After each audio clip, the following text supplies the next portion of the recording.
Bonjour tout le monde, j'espère que vous allez bien. Bienvenue dans cet épisode numéro 10 de Our Vision Talks, épisode particulier puisque c'est Un deuxième épisode donc de vos questions, nos réponses. voilà, nos réponses spicy. En vrai, le format là, je trouve qu'il est vraiment bien. Ouais, J'aime moi c'est beaucoup. peut-être mon format préféré à Je tourner. pense aussi.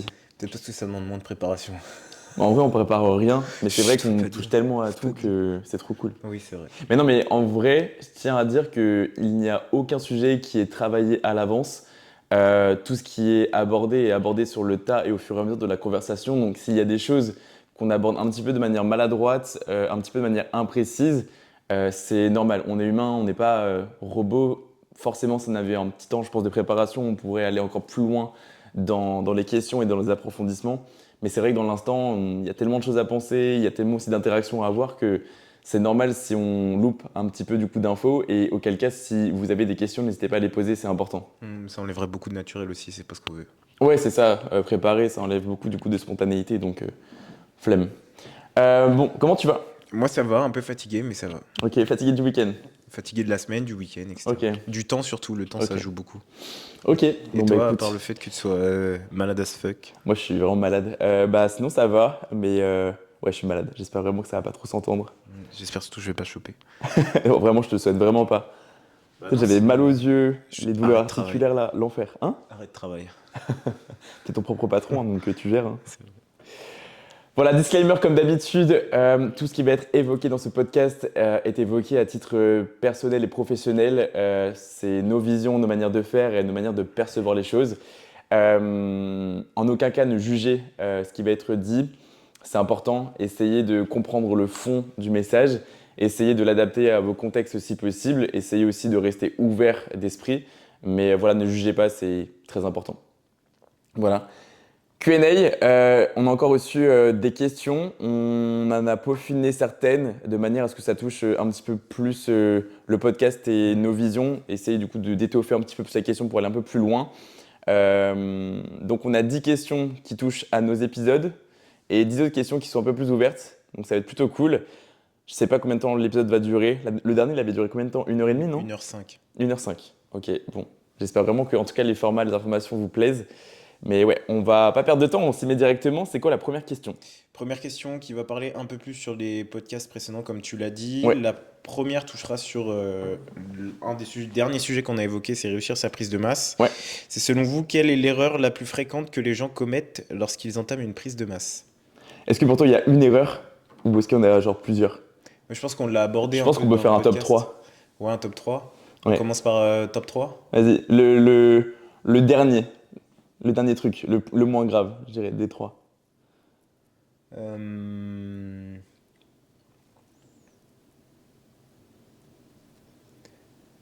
Bah, pensez qu'il faut manger beaucoup, beaucoup, beaucoup, beaucoup. Ok, donc monter ses calories peut-être trop tôt, Ouais, en même dans le corrélation. volume. Ok, ok. Je dis le deuxième. Vas-y. Ne pas savoir du coup s'entraîner. Ouais, ok. Le troisième, c'est pas traquer du coup. Et le dernier, donc le top 1, je pense que c'est pas comprendre ce que tu fais. Ouais, Tu vois ce que je veux dire? moi j'aurais dit pas traquer parce que du coup, si tu traques pas, tu te dis je prends du poids, du coup je bouffe, je bouffe, je bouffe, je bouffe Ok, et je traque pas, mais l'imprécision amène du coup. donc redis ton top 3 à toi, moi j'aurais dit mon top 3 à Ok, moi. bah en deux j'aurais mis la même chose, tu vois, mais du coup troisième ce serait du coup de penser qu'il faut manger énormément, Ok, donc que ce soit dans le volume alimentaire ou alors en termes de calories, ok, pas savoir s'entraîner. Et le top un je te dirais de pas traquer, tu vois, de te dire je suis en prise de masse, ok, du coup je traque pas. ok. Ouais, moi c'était. Je pense qu'on a la même base. Donc d'abord du coup le fait du coup d'augmenter tes cales trop rapidement. Le deuxième du coup c'est l'intensité, ne pas savoir s'entraîner. Et le troisième j'aurais peut-être dit euh, le fait du coup de ne pas savoir ce que tu fais quoi. Hmm. Ne pas avoir de structure, ne pas avoir de cadre. Ou pas le comprendre aussi Ne pas peut-être. le comprendre, Pourquoi ouais. tu fais ça? Ouais. Ouais, ça me va. Ça te va? C'est Ouais. cohérent? Ouais, je pense, première réponse assez rapide. Si vous avez des suggestions, n'hésitez pas à les poser. Mais je pense que c'est vraiment les trois grosses erreurs. En dire une comme ça c'est compliqué. Hmm. Je pense que trois c'est bien. Deuxième question, quel a été le déclic qui vous a permis de réussir votre meilleure prise de masse? Bah, ma meilleure prise de main, je pense que c'est celle que je suis en train de faire à l'heure actuelle. Mhm. Parce que c'est slow et en même temps, c'est bien réussi, tu vois. J'arrive quand même à me faire plaisir dans ma vie. Ouais, Donc, je pense que ça va être le déclic, ça va être ma compétition, je pense. ok. Le fait de me dire que du coup, je peux être aussi à l'aise dans le fait d'être en cut qu'en prise de masse. Et le fait de partir sur ta première prise de masse, ça peut te mettre aussi beaucoup de pression, beaucoup de peur. Et le fait d'avoir eu en amont un parcours qui te permet d'être plus serein, ce qui fait qu'au fur et à mesure, tu débloques de meilleurs résultats au fil du temps. Ouais, mais je pense aussi que c'est bah, du coup aussi beaucoup au fait que bah, j'ai pris de bonnes habitudes et que je continue à les avoir et que j'ai pas juste fait je m'en fous et je me fais plaisir, tu vois. Ok, Comme beaucoup ont pu le faire. ok. Moi, je pense que... Bon, vous connaissez un petit peu nos parcours maintenant, mais je pense que ce qui m'a permis d'avoir les meilleurs résultats, c'est de comprendre les erreurs que j'ai faites en Mm. amont. Et par la compréhension, ben, au-delà de ça, j'ai mon coach qui me drive à fond, à 100% dans mes résultats. Ce qui fait qu'aujourd'hui, je peux vraiment qu'avoir des résultats, quoi. Donc le déclic, c'est ton coach ou tes erreurs? Je pense que c'est la compréhension des erreurs, c'est le gain en maturité. Faire un état des lieux de ce qui s'est passé, comment tu l'as fait, et juste réaliser qu'est-ce que tu aurais dû faire de mieux ou qu'est-ce que tu n'as pas fait, tout simplement. Mm. Te responsabiliser là-dessus et aller plus loin sur les exigences que tu n'aurais peut-être pas eu le cran de toucher pour justement prétendre à de meilleurs résultats, quoi, une plus grande satisfaction. Je pense que c'est vraiment ça. Donc la compréhension et ensuite le fait d'avoir une aide extérieure. Voilà, Ouais, aussi avoir, simple que ça. avoir un avis extérieur, c'est tellement important. Et on l'a dit de toute façon dans le dernier podcast. Ouais, parle juste un peu plus fort parce que je pense que ça Si, va être si, il compliqué. m'entend trop bien, même quand je le pose là. Ok, trop cool. Ouais. Si, si, Ensuite, attends. Comment gérez-vous le ratio nutrition, entraînement, récupération pour maximiser une prise de masse propre? Pour moi, le ratio il doit être le même qu'en sèche, ça veut dire que tu dois toujours être à 100, 100, 100. Enfin, c'est ma vision des choses. ouais. Moi, c'est comme ça que je comprends la question, après, peut-être que tu la vois différemment. Ok, va plus loin dans ton approche du coup. Bah, c'est-à-dire que tu sois en queue ou en prise de masse, tu dois toujours être à 100%, que ce soit sur ta nutrition, sur ton entraînement ou sur ta récupération, donc sommeil et tout ce que tu peux mettre en place pour récupérer, que ce soit musculairement, articulairement, etc. Mhm. Peu importe la phase, en fait, tu dois être toujours, toujours, toujours à 100% sur ces trois volets parce que même si, bien sûr, tu auras une fluctuation de mood et d'énergie, tout ça, parce qu'un cut, ça applique aussi des crashs d'énergie, on en a déjà parlé. Mais je pense que si tu es toujours appliqué à 100% partout, bah, tout ce que tu feras, tu réussiras, tu vois. Ouais. Imaginons, tu n'es pas à 100% sur la diète, mais tu es à 100% sur la récupération et tu es à 100% sur l'optimisation de tes trainings. Forcément, tôt ou tard, il y aura la frustration parce que l'effet d'une non-considération au niveau de la diététique amènera une non-optimisation du training. Et inversement, un levier aura un effet sur un autre et ça va être une source de frustration tôt ou tard. Donc, il faut vraiment que vous compreniez ça. Donc il y a trois schémas, soit vous êtes à fond et les résultats sont là, soit vous êtes un petit peu en dents de scie et vous acceptez ça et vous faites de votre mieux. Et auquel cas, si vous avez des résultats mais qui ne sont pas si élevés que ça, c'est toujours ça de prix. Mais sinon, ne commencez pas, quoi. Ouais, je suis plutôt d'accord avec ça. Ensuite, on avait donc trois questions concernant le dernier épisode qui est pour nous, je pense, le plus important. Il y a pas mal de mots, pas mal de valeurs qui s'en dégagent. Donc si jamais vous voulez travailler avec nous, c'est l'un des épisodes à écouter. Donc on a trois questions concernant cet épisode-là. Et en fait, on s'est rendu compte que on n'avait pas fait 5 épisodes et un Q&A. On n'a fait que 3 épisodes et un Q&A. Pas Donc, 4. un? Pas 4. Non, on a fait si on repartait de zéro, la prise de masse et la réussite de son coaching. Ah oui, parce que j'étais absent une semaine. Ouais, c'est ça. C'est pour ça que on a été un petit peu biaisé, mais c'est pas très grave. Bon, bref. Qu'est-ce qui fait réellement la différence entre un coach moyen et un coach excellent aujourd'hui? Euh, Alors, je pense qu'il y a déjà un disclaimer à faire sur un coach, à savoir qu'un coach, c'est pas un magicien. Son coach, il aura ses connaissances, il aura son approche, et son approche fonctionnera si et seulement si l'implication, elle est 50-50. Si le coaché, il est à 100% et que le coach est à 100%, normalement, je dis bien normalement, vous êtes censé avoir les résultats que vous escomptez. Maintenant, tout ce qui fera la différence, c'est aussi bon, les compétences du coach, parce que si vous êtes réellement à fond de votre côté et que vous n'avez pas de résultats, c'est que le coach de son côté fait pas son taf. Moi, je pense qu'il fait la différence, et ça va être hyper profond entre un coach moyen et un excellent coach. Ça va être la capacité d'un coach à se remettre en question, Mhm. que ce soit lui, son vécu, son parcours, mais aussi ses connaissances. Ok. Parce qu'on vit dans un monde où les études scientifiques évoluent tellement et que bah, d'une année à l'autre, des croyances peuvent tomber, tu vois. Ouais. Que si tu fais pas l'effort de toujours remettre en question ce que tu sais, ce que tu apprends et tout, etc., et que tu te dis juste avec les bases qu'on apprend en STAPS ou en BP, je peux devenir un bon coach, Mhm. c'est foutu pour toi et tu seras Oui. toujours un mauvais coach, tu vois. Donc je pense que ça va partir de là, l'une des principales qualités en tant que coach, ça va être la faculté de se remettre en question. Et voilà. Trop d'accord avec ça. Et aussi, je pense qu'on pourrait rajouter. Bon, après, il y a d'excellents coachs qui ne pratiquent pas. Mais pour moi, un bon coach, c'est quelqu'un qui pratique, Hmm. qui a l'expérience, qui sait ce qui va vivre ton athlète. Non, je suis d'accord. Si tu vis une prépa et que tu amènes quelqu'un sur scène et qui lui aussi du coup va vivre une prépa, tu sais ce que ton athlète va traverser, les doutes, les remises en question, les moments très exigeants. Et quand bien même dans ton parcours à toi, tu as des événements très graves qui peuvent arriver, tu seras rodé, tu seras forgé à tout ça et tu vas pouvoir accompagner ton athlète encore plus loin. Donc tu auras le rapport au terrain. Alors que si tu n'as pas d'expérience en tant que tel et que si tu te limites qu'à une expérience théorique avec les études, avec tout ce que tu auras pu lire en termes de littérature, etc., ça sera limitant tôt ou tard. Il faut de la théorie, mais il faut aussi beaucoup de pratique. Ouais, il Et faut pour de la moi, pratique. la pratique, c'est trop important. Donc c'est ça aussi qui, à mes yeux, limite ben, l'expertise. Tu vois, c'est ça qui va faire la différence entre un bon et un coach moyen. Non, je suis d'accord. Donc la remise en question et aussi bon, le rapport au terrain.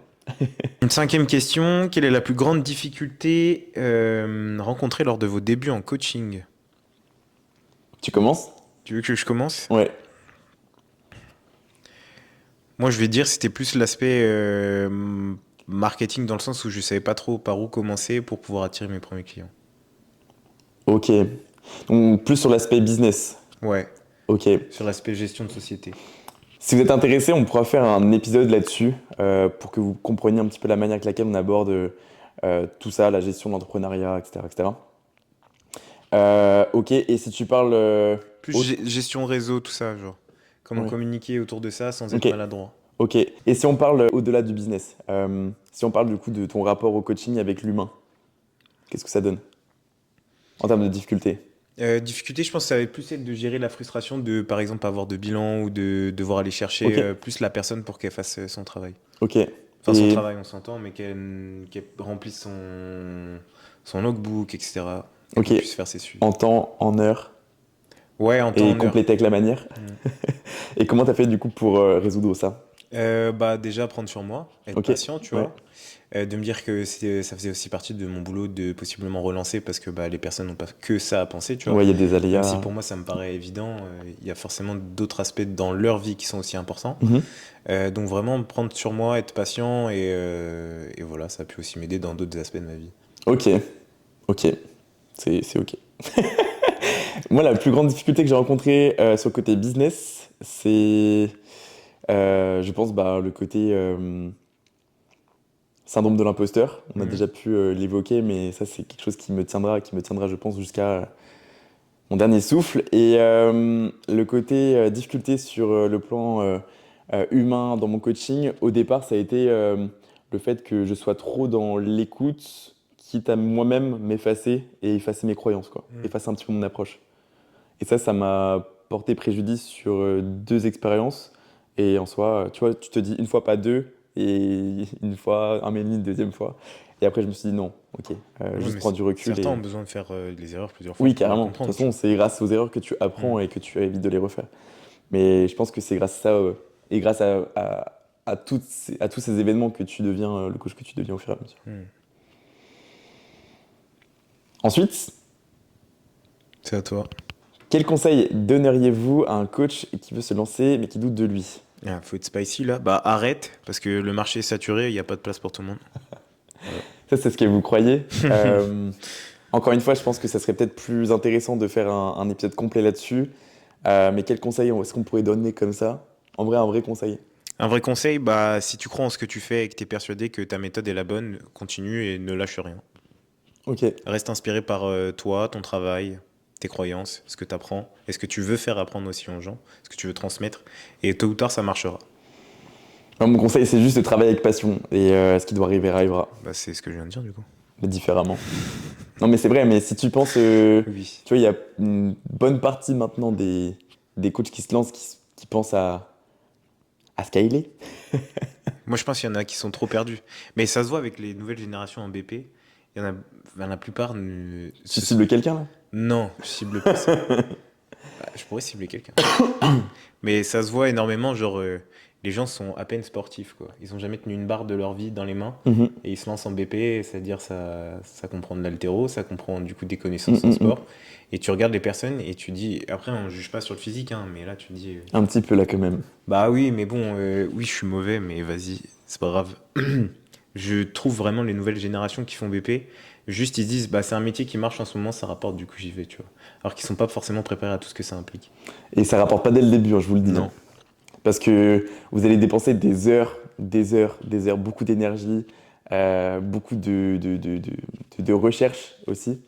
Vous allez dépenser des sous, normalement dans des formations, j'espère.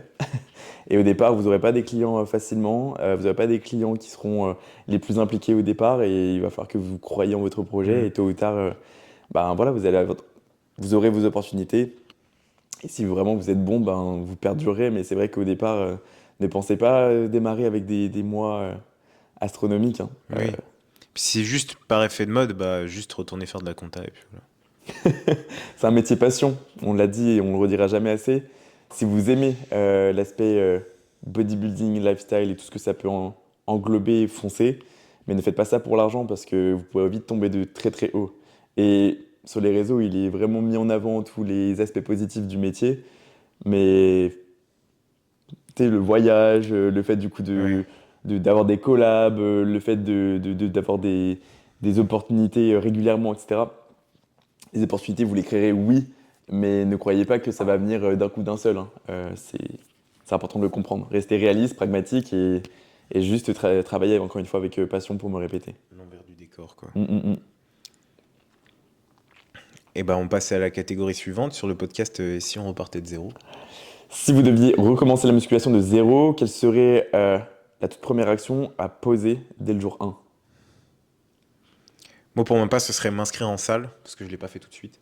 Ok, Donc, ce serait vraiment ça, parce que tu as tellement plus d'outils pour progresser et pour faire de l'hypertrophie. oui, compo de corps. Ouais. Moi, ça serait poser une structure. Tu vois, avoir un plan, des jours d'entraînement, des jours où je me repose, et ne pas aller dans le trop, parce que le trop limite du bien. J'étais en 7 sur 7, je faisais je ne sais pas combien de séries pour mes pecs, je ne sais pas combien de séries pour mes bras aussi, pour mes épaules, et au final, forcément au départ tu progresses, mais c'est très très limitant dans le temps, quoi. Donc voilà, moi c'est poser une structure pour juste ne plus me poser de questions, savoir quoi faire, comment faire, même si c'était qu'un plan que moi je me posais de moi-même, sans être pour autant trop objectif, juste avoir un plan, une trame à suivre. Moi, je suis d'accord. Voilà. Mais ce serait quand même m'inscrire en salle, l'étape numéro 1. Oui, après, Première action. ma réponse à moi n'est pas celle qui doit dominer la tienne. En soi, on est deux, donc doit avoir deux réponses à donner aussi, quoi. Sachant que c'est moi qui domine. Oui. C'est quoi ça? On est où là? Quel serait l'aspect que vous éviteriez totalement si vous deviez repartir de zéro? L'aspect, Ouais. c'est très Est-ce que c'est un abstrait. aspect nutritionnel? Est-ce que c'est un aspect psychologique? Est-ce que c'est un aspect training? Mais à éviter, c'est dur parce que tu peux pas l'éviter du coup. Moi, je pense que l'aspect que j'éviterais, c'est, tu sais, la pression sociale, la peur du jugement, Ouais, le regard des le autres. regard des autres, ouais. Ok. Parce qu'au départ, quand tu commences avec le physique que tu as, t'es pas à l'aise à la salle. Donc il y a des exercices que potentiellement tu vas pas oser faire pour éviter de te mettre en avant à la salle, pour éviter de faire trop de bruit, pour éviter de déranger les gens, tu vois. C'est juste la peur de déranger les gens. Et ne pas vivre pour toi et expérimenter les choses pour toi. Donc te priver de progresser pour ne pas déranger, quoi. Non, je suis plus ou moins d'accord avec cette réponse. Mais ouais, je pense que j'aurais répondu pareil, parce qu'en vrai, tu peux pas éviter les autres aspects, que ce soit l'aspect nutritionnel, entraînement, etc. Mhm. T'es obligé de passer par là, même récupération. Donc je pense que oui, c'est plus l'aspect confiance en soi sur ce volet-là qu'il faut évoluer si on repart de zéro. Quelles habitudes que vous n'aviez pas avant vous auraient fait gagner des années si vous l'aviez adopté plus tôt? Moi, je vais dire plus tout ce qui est aspect tracking, Ok, être précis. ok. Détail? Tracking, Qu'est-ce que ça comprend? bah, tracking ne serait-ce bah, avoir un plan établi comme tu le disais tout à l'heure Mhm. sur la question la première je crois. Avoir un C'était plan, une exactement comme ça. structure, Ouais. ouais, c'est ça. Avoir une structure c'est je pense la chose qui m'aurait fait gagner bien des années. Ok. Et à travers le tracking, parce que c'est le mot que tu as utilisé, est-ce que tu peux leur expliquer ce que c'est pour les gens du coup qui ne savent pas? Que ce soit du tracking nutritionnel ou alors tracking des perfs à l'entraînement tu vois. Ok, donc compter vos calories et les renseigner, les transmettre sur un document pour avoir une visibilité sur ce qui est fait, comment c'est fait et avoir de la lisibilité et pouvoir après retranscrire donc de potentiels résultats, les expliquer et adapter en conséquence. Mm. C'est ça? Ouais, et aussi sur les perfs, avoir, même si c'est un cahier en physique, noter les performances d'une semaine à l'autre sur la séance que vous pouvez faire avec des séances bien établies. De un, ça vous met un cadre et ça vous permet de ne pas être perdu dans ce que vous faites. Et de deux, ça vous installe aussi une surcharge progressive.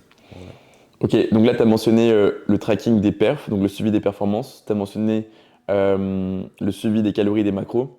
Qu'est-ce qu'on peut traquer d'autre? Le sommeil, la récupération, Ouais, bah, ta digestion, ouais. Après? ton niveau de stress, Ouais. ton niveau de NIT. Mhm.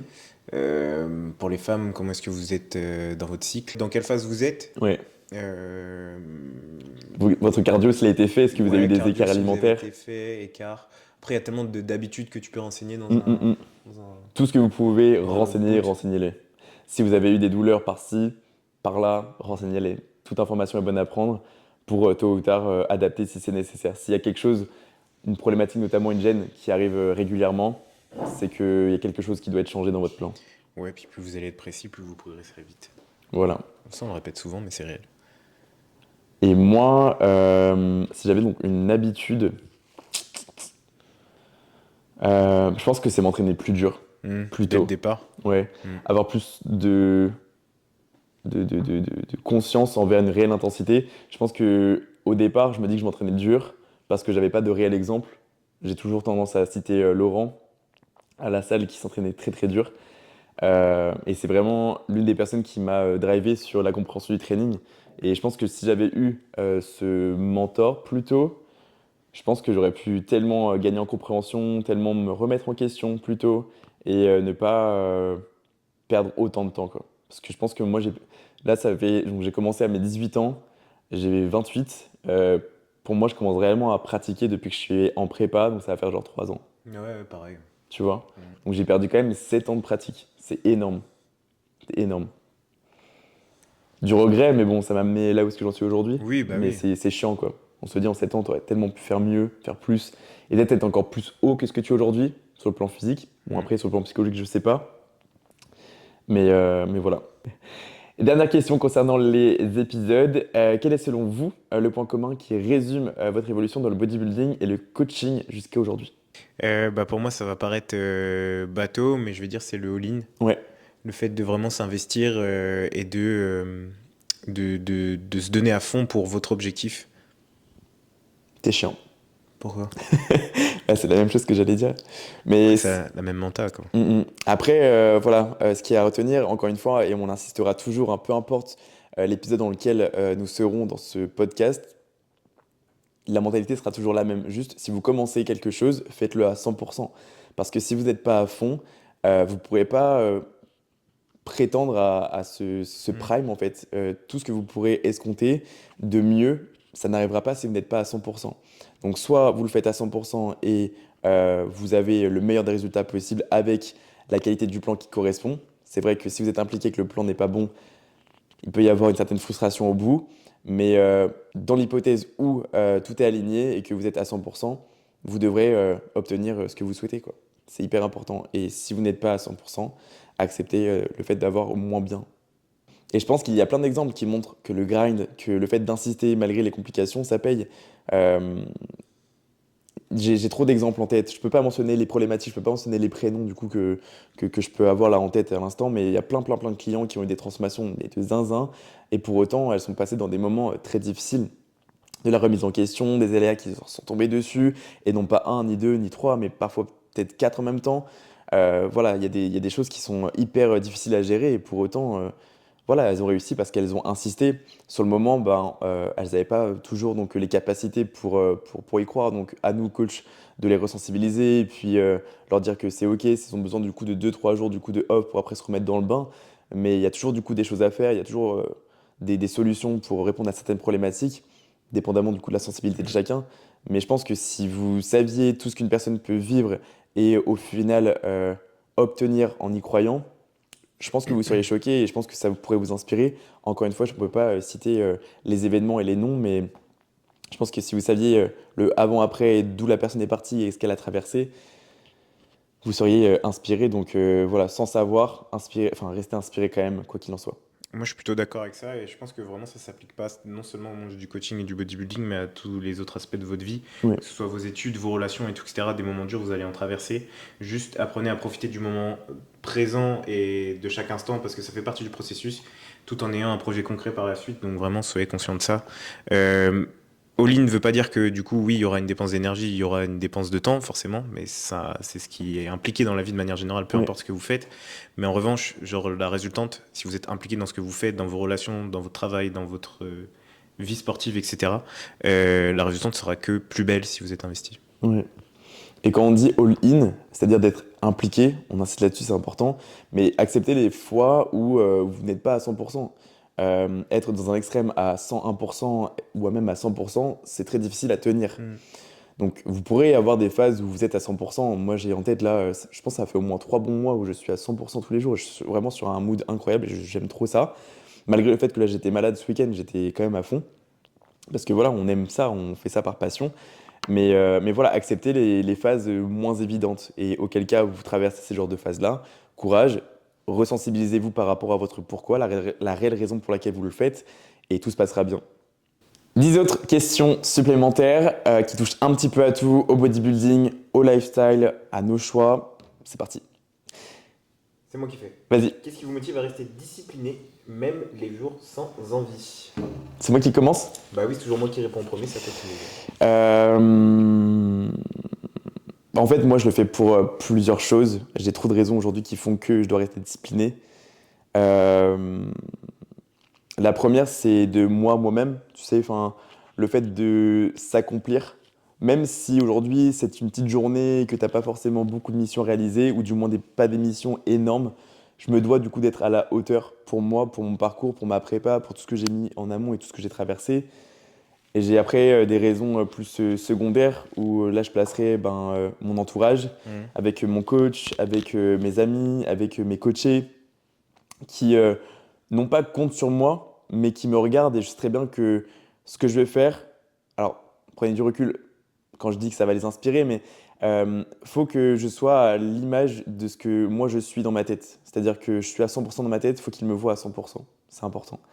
Et le dernier aspect, c'est juste ouais, pour la satisfaction de ma mère. Oh, c'est trop mignon. Ouais, un petit côté. Trop chou. C'est bon, c'est bon, c'est bon. C'est trop chou. On arrête, on arrête. Mais ouais, pour ces trois raisons-là, ma propre personne, ma satisfaction personnelle, mon entourage et ma mère, ben, je me dois d'être à 100%, quoi. Rester discipliné, même s'il n'y a pas l'envie. C'est un métier passion. Il y aura forcément des moments où vous serez moins inspiré. C'est important du coup de le reconnaître.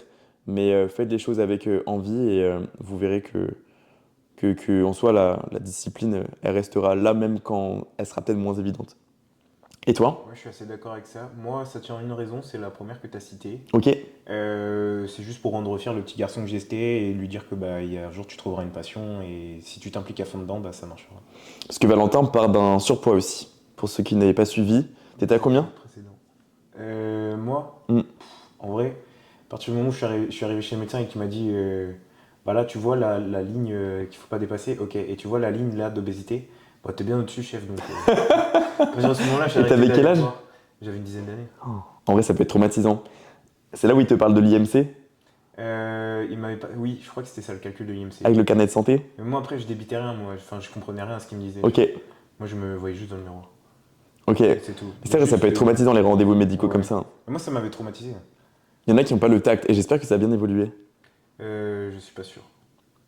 Je suis vraiment pas persuadé. On va pas forcément parler de la médecine aujourd'hui, parce qu'on va peut-être se mettre à dos des médecins, mais je trouve ça trop dommage le fait d'avoir de moins en moins de considération. Tu vois, tu demandes un rendez-vous pour une radio, tu l'as dans 6 mois. Enfin, Ouais, mais ça manque beaucoup de tact.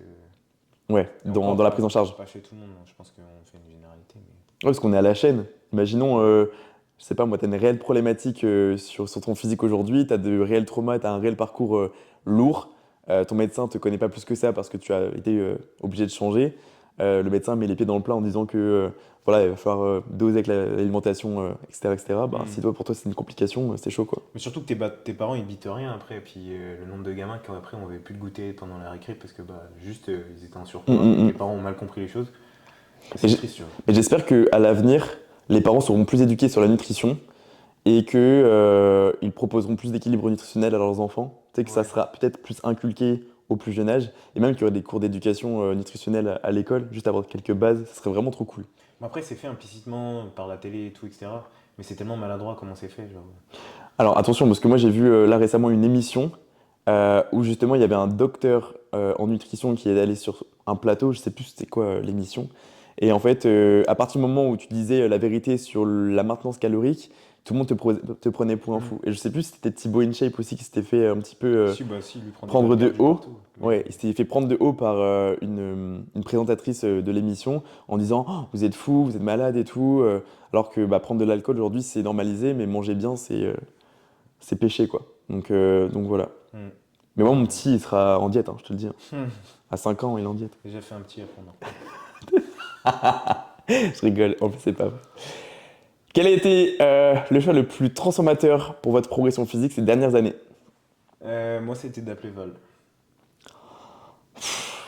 C'est vrai? Ouais, c'est vrai. Bon Ah bah oui, je vais je pleurer. pense que ça parle de lui-même. C'était d'appeler Val. Enfin, le premier truc qui m'est passé par la tête, c'est de me dire prends quelqu'un, même si j'avais déjà pris quelqu'un avant, tu vois, mais prends quelqu'un et en qui t'as genre réellement confiance et par qui t'es inspiré. Mhm. Et c'est marrant parce qu'au départ quand tu m'as contacté, tu me connaissais de loin. Oui, de loin, on avait un peu échangé vite Donc fait. parler de confiance, est-ce que c'est réellement le cas? Oui, mais on parlait beaucoup d'identification et tout, etc. Ok, Moi-même, j'en ai parlé sur Insta dernièrement et bah, c'était le cas. Du coup, je m'identifiais vraiment dans ton travail. J'avais vu la transfo Timothy, je m'étais dit, bah vas-y, c'est mon tour.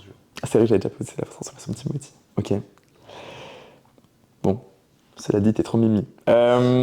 Et pour moi, le choix le plus Kawaii. transformateur ces dernières années, je pense, c'est d'avoir peut-être expérimenté plusieurs façons de faire. Plusieurs visions. Ouais, pour trouver celle qui me convient le plus, tu vois.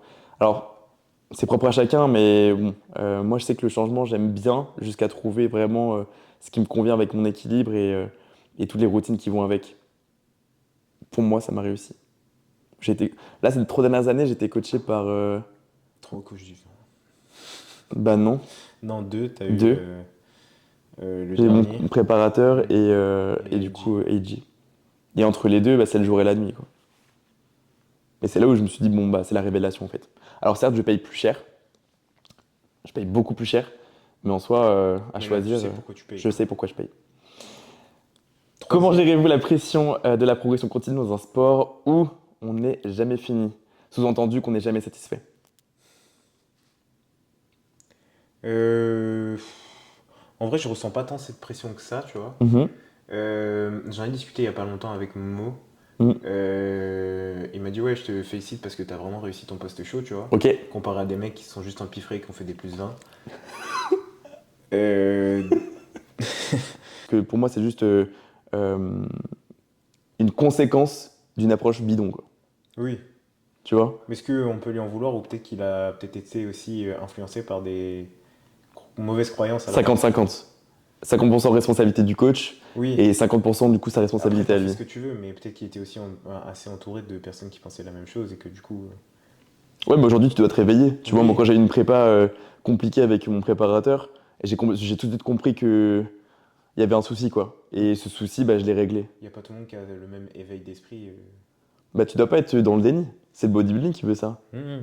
Si tu fais ton effort à 100% et que derrière ça, il y a un truc qui cloche et tu sais pertinemment que c'est pas toi, bah, t'en parles à ton coach. Si ton coach ne voit pas du coup le problème, bah, va faire des analyses médicales et tu vois ce qu'il en est. Mhm. Et tu vois du coup où est-ce que ça a péché. Si ton coach te dit que tout va bien malgré le fait que les analyses médicales du coup te montrent qu'il y a quelque chose qui cloche réellement, bah, c'est que tu as juste de la non-considération. Et même, moi je suis pas allé jusqu'à faire des analyses médicales, mais voilà, si tu sens qu'il y a un problème avec ton coach ne te considère pas, ou que t'as pas du coup les ajustements du coup nécessaires, bah, c'est que voilà, enfin juste tu payes quelqu'un pour rien quoi. C'est peut-être un peu éloigné de la question, Pardon. mais en vrai, je pense que c'est aussi des fois important de s'égarer un petit peu. La question à la base c'est Comment gérer la pression, comment gérez-vous la pression de la progression finie par un sport? Nan, nan. Et moi, j'avais répondu que du coup, j'en avais discuté il y a très peu de temps et que je ressentais pas trop cette pression parce que j'ai voyé mon évolution d'année en année, tu vois. ouais, Que ma première sèche ne coïncidait pas du tout avec le volume que je pouvais avoir pendant ma prépa ouais. et que le volume que j'ai actuellement ne ressemble absolument pas au volume que je pouvais avoir après ma première prise de masse ou ma deuxième prise de masse. Ok, quand tu parles de volume, tu parles bel et bien du coup de la masse musculaire. Ouais, masse Ok. musculaire, pas le volume dans l'assiette. Ou volume en termes du coup de training. Non, du tout. Mais c'est vrai que on a toujours la sensation de ne pas être assez bien, de ne jamais avancer assez vite par rapport du coup à ce qu'on peut voir sur les réseaux. Mais Ah, mais c'est le cas, hein. Des fois, je me trouve genre dégueu as fuck, ouais. mais on va dire que j'ai tendance à relativiser le fait où je me dis, bah regarde comment est-ce que tu étais avant, tu as quand même progressé, tu vois. Mm, Même si mm, aujourd'hui tu te trouves quand même pas assez bien et que tu sais que tu as encore beaucoup de travail et beaucoup de chemin devant toi, mm, mm, tu sais d'où tu pars et au moins, tu vois, tu relativises un tout petit peu. Ouais, il faut comprendre que c'est le sport d'une vie, hein. De toute Mm. façon, le bodybuilding, il y a des gens qui seront peut-être plus golden, plus Gucci, plus régalés par la génétique. Mais en soi, le bodybuilding, les gars, c'est du temps qu'il nous faut. Il y a des personnes qui seront peut-être plus abouties avant nous, mais en soi, auquel cas, bah, ça arrive, c'est comme ça. On ne peut pas se frustrer de quelque chose que l'on n'a pas. La génétique, on l'a ou on l'a pas. À nous de travailler par rapport à ça, c'est important de le comprendre. Et la pression, en soi, la seule pression qu'on peut se mettre, c'est de soi à soi-même. En soi, aujourd'hui, je me mets aucune pression parce que je sais que ce que je fais, du coup, c'est ce qu'on me demande, c'est ce que le plan attend de moi. Donc voilà, moi, je suis chill avec ça et je suis en paix avec ça, Mm. tu vois. Il y a des personnes qui, en plus de cette pression-là, qu'elles se mettent à elles-mêmes, parce qu'il y a des personnes qui ne se trouvent pas légitimes de pratiquer le bodybuilding, qui ont en plus, du coup, une pression sociale de leur entourage. Oui, Et ça, je trouve ça vraiment trop dommage. Non seulement elles sont pas en paix avec elles-mêmes, mais elles sont pas en paix avec leur entourage. et également, du coup, leur entourage leur met une pression, et ce qui fait que tôt ou tard, bah, ça déconnecte. Et je trouve Mm. ça trop triste. Non, mais oui, c'est triste. Et prenez conscience de ça, c'est important. À quel moment avez-vous compris que le bodybuilding était plus un lifestyle qu'un simple sport? Bah, c'est encore une fois un déclic, là, du coup. Ouais, On peut parler de déclic. je pense. Si c'est le mot qui te vient en tête, go. On va dire que premier cut. Voilà, simple, efficace. Je répète, à quel moment avez-vous compris que le bodybuilding était plus qu'un lifestyle qu'un simple sport? Premier cut. Ok, ok, tu peux détailler? Euh, Parce que ça demande de la rigueur, que c'est là aussi où tu conscientises le fait que tu dois t'entraîner dur et 2 fois plus quand tu es en cut, tu vois, parce Mhm. que sinon tu perds tout. Ouais, Euh, on parle de rétention musculaire. Donc ouais, rien que pour ces raisons-là, tu vois. C'est là où tu vois vraiment les efforts que tu as à faire et que c'est pas juste euh, tu manges, tu vas t'entraîner, tu dors, tu vois. Ok, C'est de la régularité, de la constance, faire ses steps, faire sa bouffe aussi, tu vois. donc tu parles d'habitude, Ouais, d'habitude.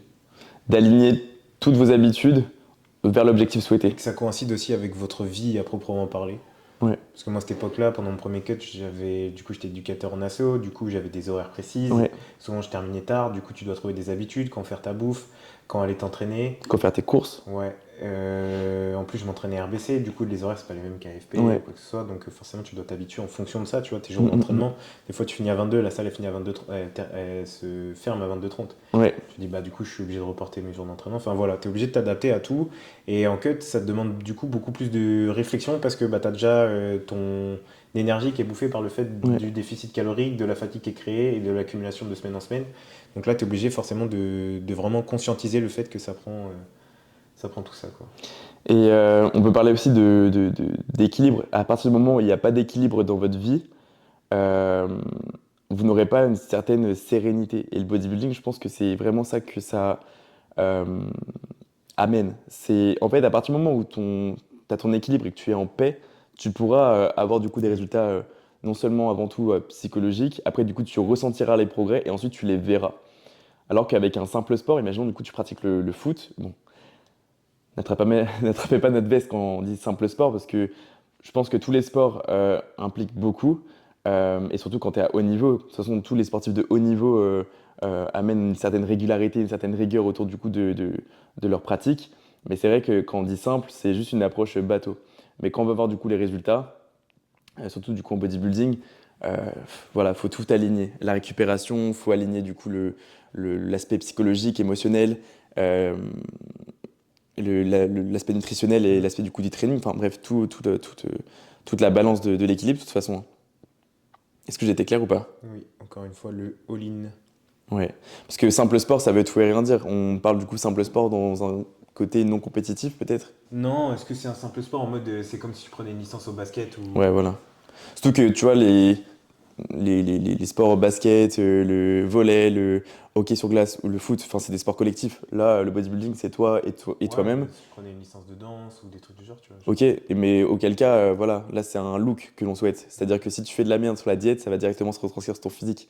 Donc après, directement, tu vas paraître plus flotteux, tu vas avoir du coup un down psychologique parce que tu vas te dire, putain, mon physique, il a déjà flop alors que je m'investis depuis 2 mois. Et ça se voit plus particulièrement quand on est sur un grind de fou, je sais pas moi, 3 mois, 6 mois, 9 mois, que tu progresses vraiment bien et d'un coup, tu prends une pause, et une pause de 1 ou 2 semaines, peu importe, et au final, tu vois que ton physique, il a complètement changé.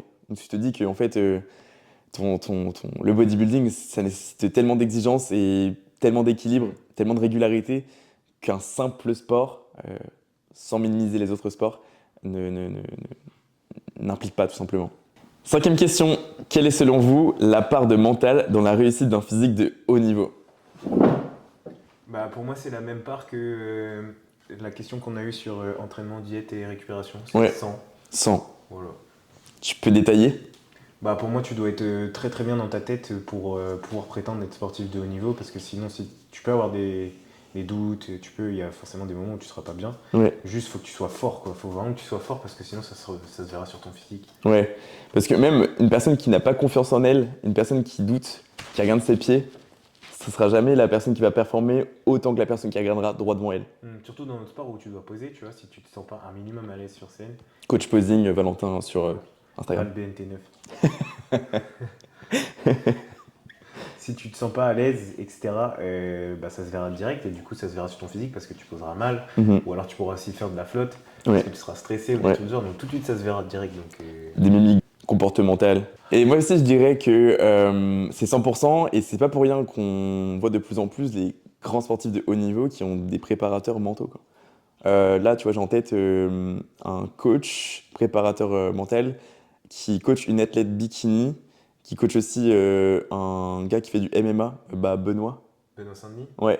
Ouais, je vois. Et il coach aussi un autre, et c'est un grand préparateur mental qui avait fait du coup un live Instagram du coup avec la coach bikini, et c'était plutôt cool à écouter. Bon, après, il rentrait pas dans les détails, parce que encore une fois, ce qui Oui. arrive à une personne, voilà, la sensibilité de la personne dépend de la personne, et on va pas l'exposer en public. Donc tous les procédés qu'ils peuvent avoir ensemble, toutes les habitudes, tout ce qu'ils peuvent mettre en place, on ne va pas l'exposer directement. Mais c'est vrai que... Le secret professionnel. Exactement. Mais c'est vrai que c'est hyper important du coup d'avoir euh, un encadrement psychologique si vous en nécessitez le besoin. Je suis plutôt d'accord avec ça. Sans parler de préparateur mental, hein, si vous avez besoin du coup de consulter un psychologue, n'hésitez vraiment pas, c'est hyper important. Et même si vous allez bien, je pense que ça peut être vraiment bénéfique. Très bien. Quel serait votre top 3 des habitudes qui ont changé votre vie?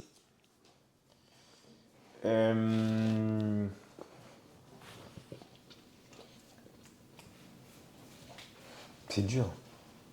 Tu veux que je commence? Vas-y. M'en foutre de ce que les gens pensent. Mhm. Me concentrer sur mes missions du jour, Mhm. sans regarder la tonne de missions que je pourrais avoir sur la semaine, juste Ouais. me concentrer sur ce que j'ai à faire dans l'instant T. Et peut-être donner plus de temps à mon cercle social Ok. pour retrouver un petit peu plus d'équilibre. Ouais, je suis d'accord avec ça. Moi, qu'est-ce qui sont le top 3 des habitudes qui ont changé ma vie?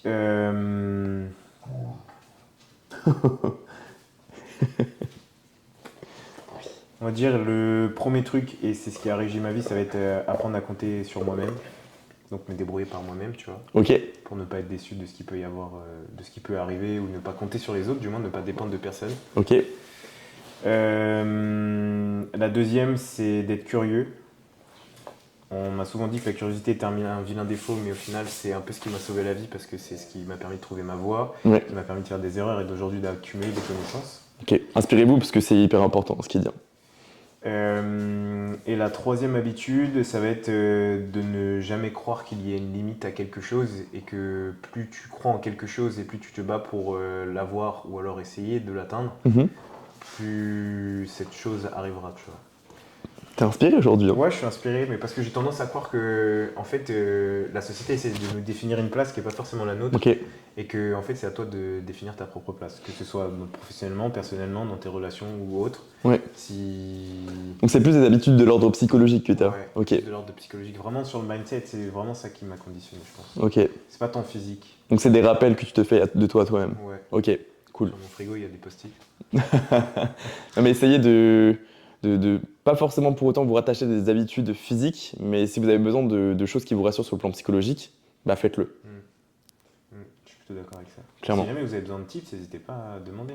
Après, on n'est pas psychologue, mais s'il faut que l'on écoute et qu'on vous guide avec des mots simples, sans pour autant partir trop sur l'aspect personnel, parce que je pense qu'il y a aussi pas une barrière, mais il y a quand même du coup une limite à ne pas franchir dans le personnel, Oui. quoi. Et moi, j'ai des exemples bien concrets. Pendant très longtemps, quand j'étais jeune, j'ai procrastiné. J'ai trop compté sur mon cerveau et mon énorme mémoire pour genre réciter mes leçons ou mes devoirs, etc. Ou me dire, j'en discutais un peu ce week-end.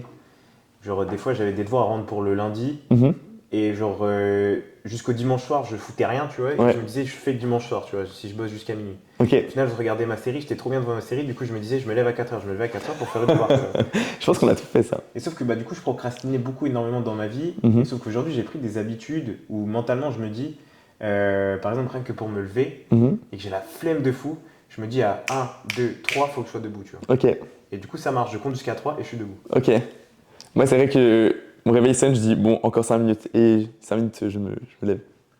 Ouais, Et il y a beaucoup de personnes qui se lèvent pas à 5 minutes. ça, il y en a, ils se lèvent 1 heure, 2 heures après, et après, il y a leur patron qui leur appelle pour leur dire t'es viré, mec, Je te jure, trouve-toi un autre taf et appelle Pôle emploi. je te jure. Comment expliquez-vous à votre entourage les sacrifices que ce lifestyle impose? Je vais boire une gorgée. Il n'y a plus de monster. En vrai, mon entourage est plutôt simple. Maintenant, les seules personnes qui comprennent pas encore assez, c'est. Enfin, ils comprennent. Pour eux, ça reste étranger, ça va être du coup ma famille. Ouais, Parce que sinon, tout le reste de mon entourage, c'est des personnes qui soit, soit je m'en fous de leur avis, soit. ok.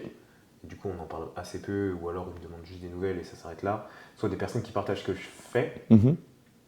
Donc en soi, comment est-ce que je sensibilise ma famille? Et encore, je pense qu'une fois que j'étais hyper maladroit là-dessus et que j'ai plus imposé les choses plutôt que d'essayer d'en parler avec eux et que du coup ça aurait pu mieux se passer que ça, tu vois. Ouais. Et même encore une fois, il y a mon père, il y a pas longtemps, il m'a dit ouais, je pensais que tu faisais une compète et après t'arrêtais, genre. Je dis bah non, t'es bizarre, Pourquoi faire? j'ai jamais dit ça. Mais je pense que c'est plus sensibiliser sur le fait du coup ce que ça implique en termes. En fait, je pense qu'il les dérange beaucoup ta famille. C'est déjà ton changement corporel, le fait de peut-être passer d'une personne À une plus autre. enveloppée à une personne genre où t'as pas de joues, t'as les joues creusées et tout, etc. Mais aussi tout ce que ça implique en termes de bouffe à manger quand t'es en prise de masse ou ce qu'il y a dans ton assiette quand t'es en sèche, tu vois. Ouais. Et du coup, les gens comprennent pas trop ce cycle de passer de quelqu'un qui a un poids plus élevé à quelqu'un qui a les joues creusées. Pourquoi puis tu un prends poids du plus poids et élevé. pourquoi tu sèches? Et après, tout le monde me dit souvent, mais pourquoi est-ce que tu fais ça, tu vois, genre, tu fais le yo-yo. Je fais non, il n'y a pas de yo-yo. C'est juste que du coup, j'ajoute de la masse musculaire additionnelle à mon corps de départ qui était en cut. Ouais. Et après, je sèche pour voir comment est-ce qu'est mon corps avec cette masse additionnelle et je rajoute de la masse, etc., etc., etc., etc. Ouais. Et il y en a beaucoup qui comprendront pas ça et qui vont dire oui, tu n'as pas une approche saine parce que tu fais toujours prise de masse sèche, tu vois. Je trouve ça assez drôle. Et du coup? Du coup, comment je ferais? Je pense que du coup, je les éduquerais plus en trouvant des mots simples. Ouais. Pas forcément dans mon schéma type à moi où c'est hyper centré, hyper all-in et hyper scientifique comme mot à détailler, tu vois. Mm. Mais plus simplement en leur montrant des choses, peut-être pas en leur montrant les reportages qu'il peut y avoir à la télé parce que c'est des énormes conneries, C'est des bullshit, ouais. mais ouais, plus en leur partageant les expériences que je peux vivre. Et je pense que la meilleure expérience que j'ai pu leur partager, c'est tout simplement le fait d'être monté sur scène. Ok. Parce que du coup, ils ont vraiment vu quelque chose de concret, tu vois. Et là, j'ai senti du soutien de leur part. Trop mimi. Voilà. Il regarde mes podcasts ou pas? Ouais, je crois de temps en temps. Ok, bah, un petit cœur sur vous du coup. Et pour moi, j'ai envie de te dire qu'aujourd'hui, pour les sensibiliser, c'est beaucoup plus simple qu'auparavant, dans le sens où avant, quand tu démarres notamment, que tu n'as pas de plan, que tu es tout de même à 100%, que tu n'as pas les résultats, ils vont forcément te prendre pour un clown. Donc les sensibiliser à ce moment-là, ils vont te dire ouais mais regarde tu fais tout ça et au final tu n'as pas de résultat. C'est vrai, et en soi ils sont légitimes. Mais même dans le simple fait d'essayer d'avancer et essayer de progresser, de te rendre fier, bah, c'est une bonne raison, tu vois. Pour moi, c'est hyper important. de même les souligner, juste de les sensibiliser au fait que j'essaye de faire quelque chose pour me sentir mieux, quoi. Et après, aujourd'hui, j'ai envie de te dire que c'est beaucoup plus simple parce qu'au-delà du coup de mon parcours à moi, bah, je leur dis, écoute, regarde, il y a un tel qui est parti de là, il est arrivé à ça, un tel qui est arrivé de là est arrivé à ça, etc., etc. Ce qui fait que, en fait, tu mets tout le monde d'accord. Tu te Ouais. dis, aujourd'hui, ouais, ok, t'as une épaule en vrac, ok, t'as du diabète, bah regarde, lui, il y a un exemple, il avait aussi un problème de hanche, il avait aussi du diabète, bah, regarde du coup son avant-après, t'as aucune excuse, quoi. Donc, au-delà de parler du fait de vouloir se transformer pour en parler, juste de les sensibiliser à pourquoi on le fait, bah, c'est juste de se sentir mieux, quoi. Et c'est vrai, me parler du coup de bodybuilding, tu vois, ma mère, elle en fait pas. Là, récemment, elle m'a dit, oui, est-ce que tu penses que je peux perdre du poids en buvant du lait entier? Je lui dis, mais non, quoi, il y a plein de choses à faire, ça dépend pas que du lait entier. Et auquel cas, juste si tu faisais peut-être plus attention à ce que tu mangeais en termes de quantité et de qualité, bah tu te sentirais peut-être mieux, tu auras peut-être beaucoup moins besoin d'aller chez le médecin. Ça peut paraître bête, mais tu vois, ça fait. Je disais à Valentin tout à l'heure en off, mais je suis tombé malade ce week-end, ça faisait un an, à peu près un an et demi, je crois que j'étais pas tombé malade. Je trouve ça assez fou, quoi. Non, mais oui, ouais. Mais parce qu'on a une qualité de vie qui est bien meilleure aussi. Ouais, je trouve ça assez fou. Donc juste pour tous les bienfaits que ça a sur le plan physique et psychologique, et au-delà physiologique aussi, bah juste ils peuvent qu'être d'accord quoi. Et au pire des cas ils comprennent pas. Moi je réfléchis pas à 2 secondes quoi. C'est soit Non, tu mais comprends et tu restes dans ma vie, soit tu comprends pas et je me casse pas trop la tête quoi. voilà, encore une fois, on a évoqué ça dans l'épisode numéro 5. Quelle philosophie de vie avez-vous développée grâce au bodybuilding? Bah, on y a répondu aussi, je crois, de cette question dans les épisodes précédents, mais on peut le redire. Ouais, Toi, c'est souvent ton slogan, ouais. ce qui doit arriver arrivera ou all-in. Mhm. Moi, je sais plus que si, la phrase que j'avais dit, c'était quoi? Ouais, oublie que t'as aucune chance, vas-y, fonce. Simple, efficace. Ce que le bodybuilding m'a inculqué, je pense que c'est surtout l'exigence que ça demande, à la différence du fitness, Mhm. qui est beaucoup moins lui exigeant. Et je pense que c'est vraiment ça sur quoi du coup je pourrais insister. Et à côté de ça, bah, quand il y a des moments du coup de moins bien, bah, la bienveillance qu'on doit faire preuve, quoi. Ouais, je suis d'accord C'est avec pour ça ça. que je répète souvent exigence à 100%, mais bienveillance tout de même pour avoir un équilibre quand c'est nécessaire, quoi. Mhm. Pour se reposer aussi sur les choses quand ça va moins bien Ouais, et pas abandonner, quoi. ouais, c'est ça. Mhm. Parce que si tu as trop d'exigences, tu vas être dans un rush, tu vas être dans une pression constante qui va être tôt ou tard oppressante et tu lâcheras. Alors que quand tu réalises qu'il y a vraiment une problématique et une réelle problématique et tu as vraiment du coup besoin du coup de souffler et de calmer un petit peu le jeu avec un dit volume, avec une période du coup de off sur 2 3 jours, euh, avec quelque chose de justifié et cadré, bah tu te dis que ok, bah tu peux rester constant quoi. Et ton projet il va pas s'en aller comme ça. C'est juste 1 ou 2 jours où effectivement tu t'autorises une petite pause. Je parle pas forcément du coup de faire des énormes pauses avec d'énormes écarts, parce que c'est aussi la boîte de Pandore. Tu te dis, bon, je fais une pause, je traque plus rien, je vais plus à la salle, donc c'est un petit peu la fête, et voilà, tu commences à te dériler complètement par rapport à tes habitudes. Ça, c'est pas une pause, les gars, ça, c'est juste un énorme comportement Oui, c'est un problématique. craquage. Ouais, Non, mais, c'est un comportement problématique. Ça cache pour moi un problème sous-jacent, quoi. Ouais, Mhm. on passe à la suite. Si vous deviez transmettre un seul principe à un débutant, lequel serait le plus important? Entraîne-toi dur. Voilà. Question suivante. Qu'est-ce que vous aimeriez que les gens comprennent enfin sur votre manière de vivre? Euh, Moi, je pense que le truc que j'aimerais bien que les gens comprennent, c'est que on s'enferme pas, quoi. Ok, Voilà. détail.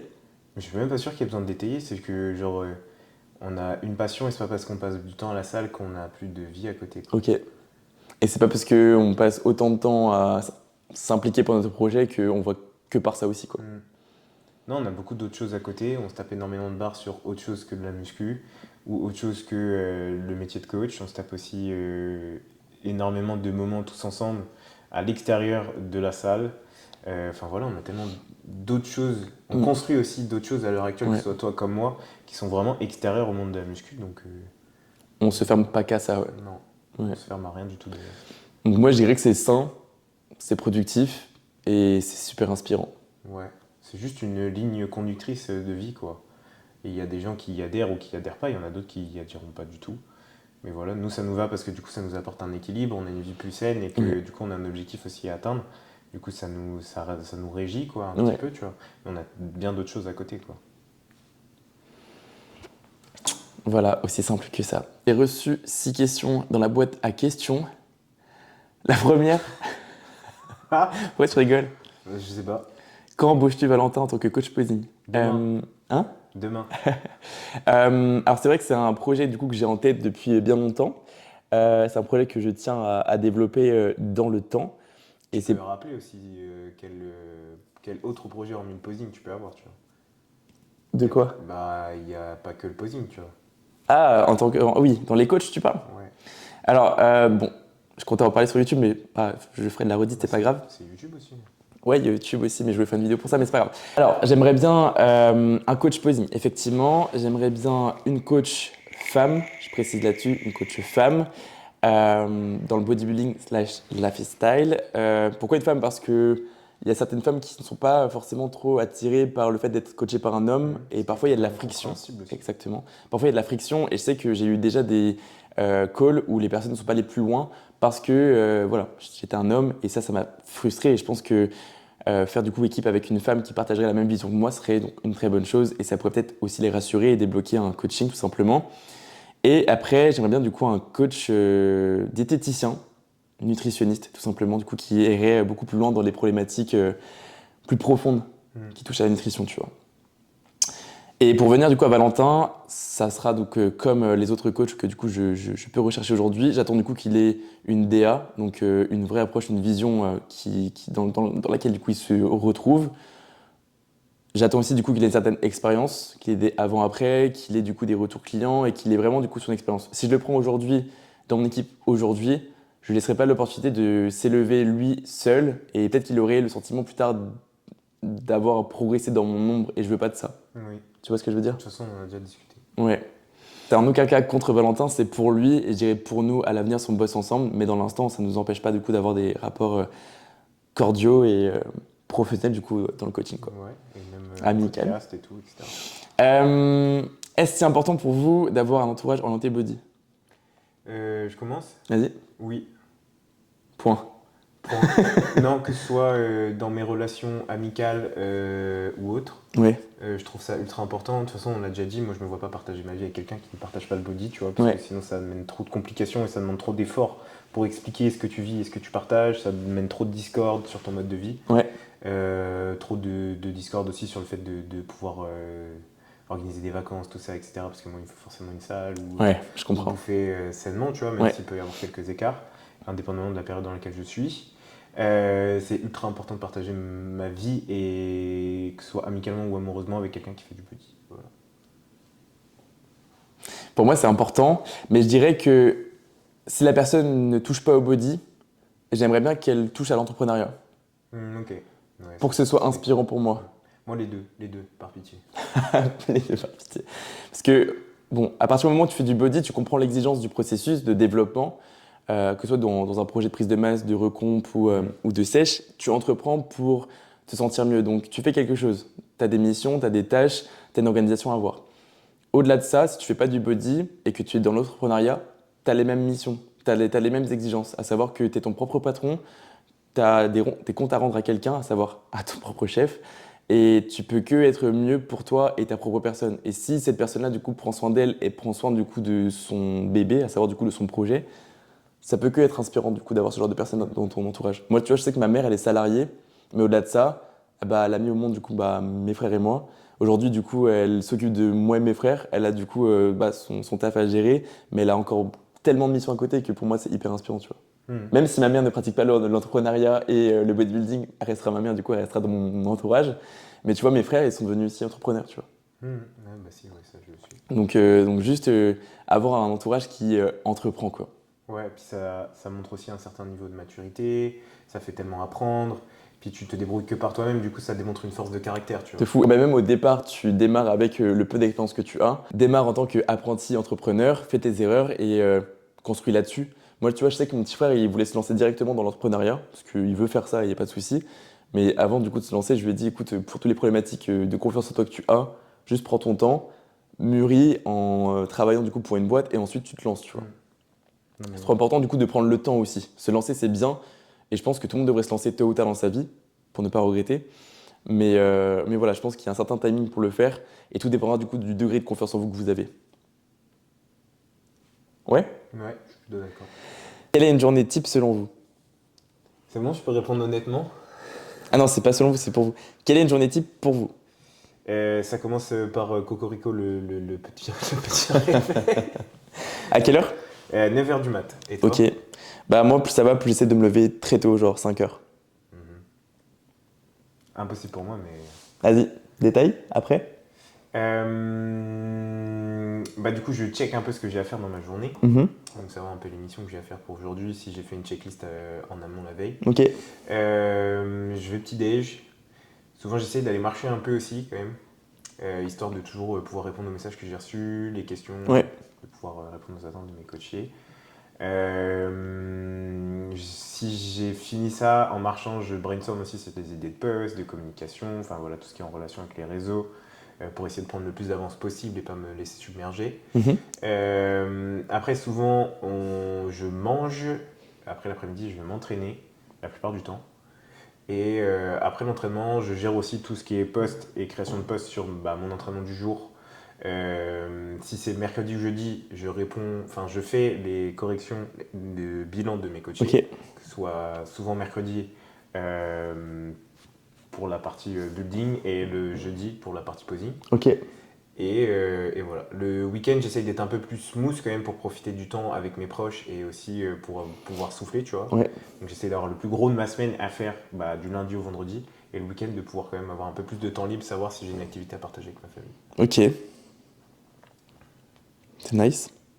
Voilà. Souvent, je me couche très tard. Il faut savoir que je suis bien plus actif le soir. Ouais. Mon cerveau tourne beaucoup plus vite après 20h. Mhm. Donc d'où le fait que des fois, je peux traîner et que j'ai plus de mal à me lever le matin que le matin. Voilà. Ok. Après, ça, c'est propre à chacun.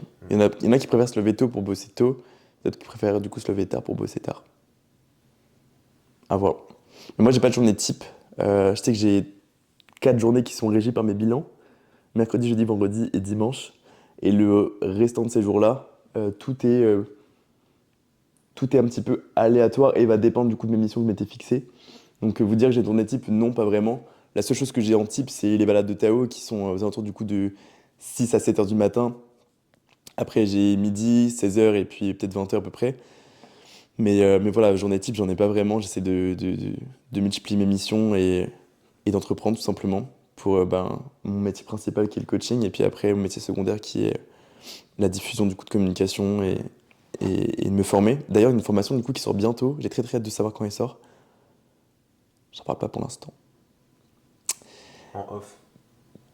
Quelle est votre plus grande réussite jusqu'à maintenant?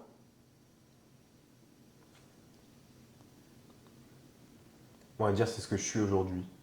Ok. Et c'est bien de se valoriser La comme ça en personne que vrai. je suis devenu aujourd'hui, d'avoir réussi à prendre toutes les problématiques que j'ai pu avoir, Ouais. en régler certaines et pouvoir aussi atténuer certaines qui me posaient beaucoup de problèmes, tu vois. Ok.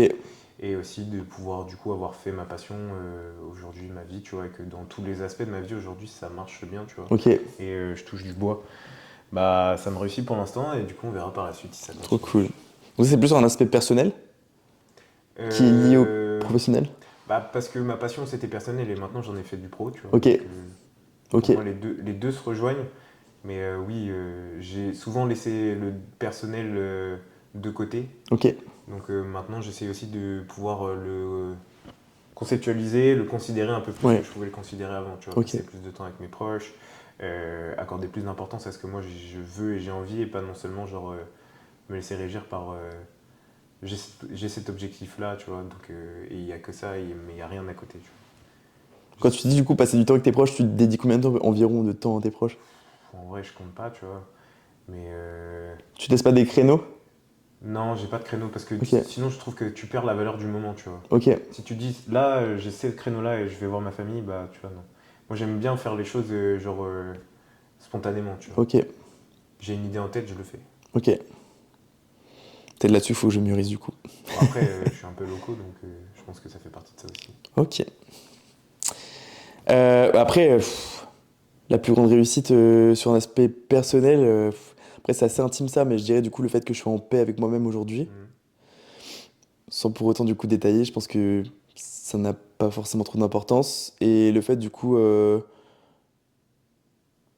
de réussir professionnellement, après te dire une grande réussite en soi, j'ai envie de te dire que non. Syndrome de l'imposteur encore. Hein? Syndrome de l'imposteur.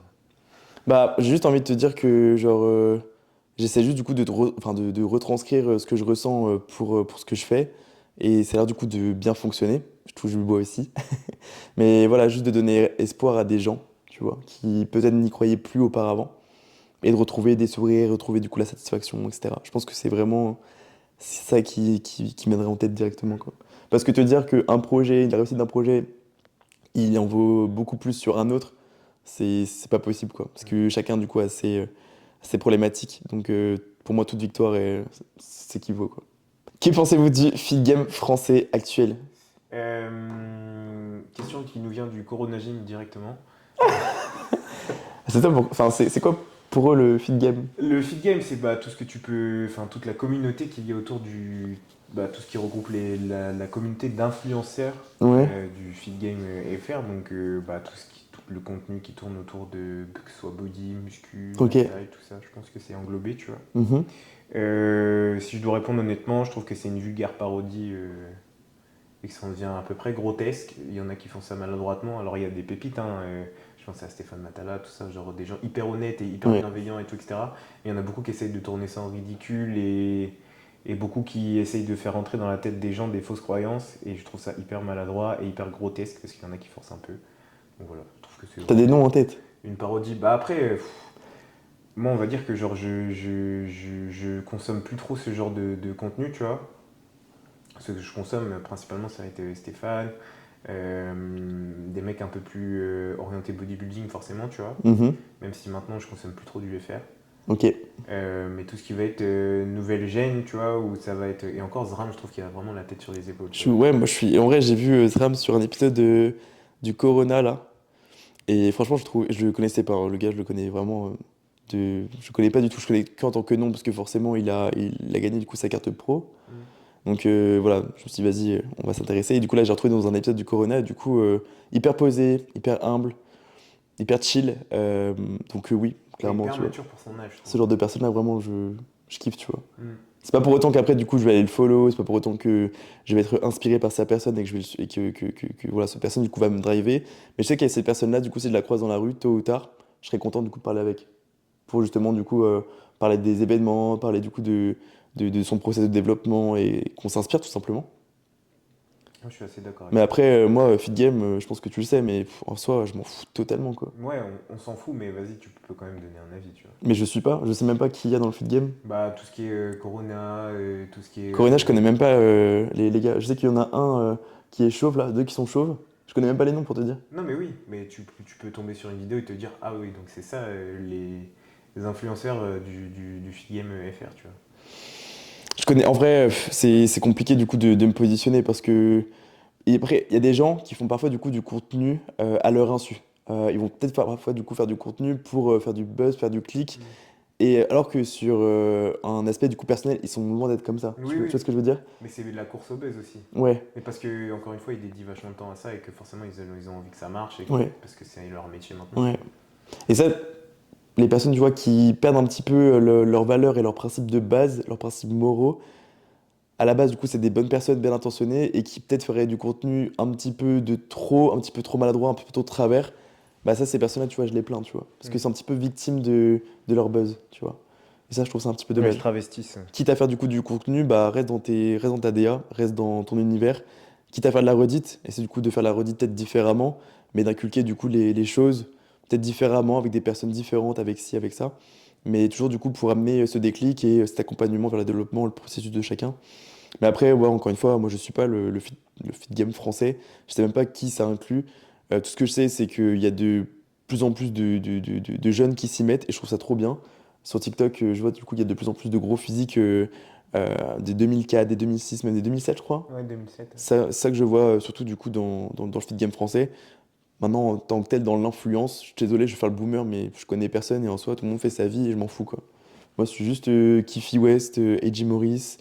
John G. Wett, Ken Prodigy, enfin bref, des bodybuilders américains, quoi. Parce que c'est ça qui me drive. J'ai rien contre les Français, mais c'est vrai que Il y a beaucoup du coup de contenu que je fuis maintenant parce que je me suis fait avoir pendant longtemps. Donc toute la nouvelle gen aujourd'hui, je m'en contrefous un petit peu quoi. T'es vieux aussi. Hein? T'es vieux aussi. Ouais, c'est Non, ça. mais moi, si je dois répondre honnêtement, c'est juste que je trouve que c'est un peu trop parodique et que c'est. Enfin, du coup, ça ternit un peu l'image, tu vois. Ouais. Ça ternit beaucoup trop l'image Du bodybuilding? de ce qu'est le sport ou Ok. même de ce qu'est genre la consécration à ce lifestyle-là, tu vois. Mhm. Il y en a qui le font ça très bien, tu vois. Genre, moi, je regarde beaucoup Arthur. Ouais. J'aime Arthur beaucoup Gaines? ouais, Ok. j'aime beaucoup ce qu'il fait. Stéphane aussi, tu vois. Mhm. Et après, ça touche un peu plus au bodybuilding, mais quand c'est purement du lifestyle ou même autre sport, tu vois, j'aime bien aussi ce que fait Brutus ou des trucs du genre. Ok. Je regarde pas énormément, mais sur le peu de vidéos que je tombe ou quand j'essaye de m'endormir, tu vois, devant juste pour poser mon cerveau, Ok. tu vois, j'aime bien ce qu'ils font. Ok. Mais sinon, je trouve ça très parodique et assez maladroit. Un peu grande cour de récré, tu vois. Après, chacun fait ce qu'il veut, mais je pense que s'il y a un contenu à faire aujourd'hui, c'est vraiment autour du développement personnel et ce qu'amène du coup le bodybuilding dans ta vie, tous les bienfaits que ça amène. Tu vois. Parce que je pense qu'il y a beaucoup de personnes qui sortiraient de leurs problématiques personnelles grâce au bodybuilding. Ouais, ou alors qu'ils trouveraient une ligne directrice dans leur vie et Ouais, qui arrêteraient d'être perdus, tu vois. une ligne de conduite, ouais, un fil conducteur. Et qui ça donnerait du sens. Mm, mm, mm. Ouais, je suis plutôt d'accord. Next question. Bah, il n'y en a plus, hein. Il y en a plus? Non. Ok. Voilà pour aujourd'hui, j'espère que l'épisode vous aura plu. Ouais, le nouveau Q&A qui a été tourné, t'aimais bien? Ouais, moi, comme j'ai dit, c'est le format que je Le préfère. format Parce qui est que vraiment c'est bien. celui qui permet plus d'interaction, on va dire. Ouais, Voilà, puis même, je trouve ça cool de répondre à des questions. ça touche un peu à tout. Ouais. Ouais.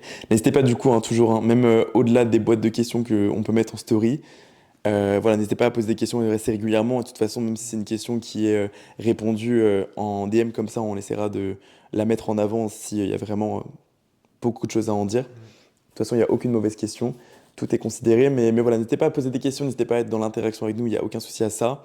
N'ayez pas peur de poser des mauvaises questions, hein, que vous soyez en suivi ou non. Et ouais, c'est tout pour aujourd'hui. J'espère que l'épisode Ouais. vous aura plu. N'hésitez pas à noter sur 10 ma nouvelle coupe de cheveux aussi. Désolé pour ma voix, j'espère que ça s'est pas trop entendu. Voilà. C'était Valéval. Ciao.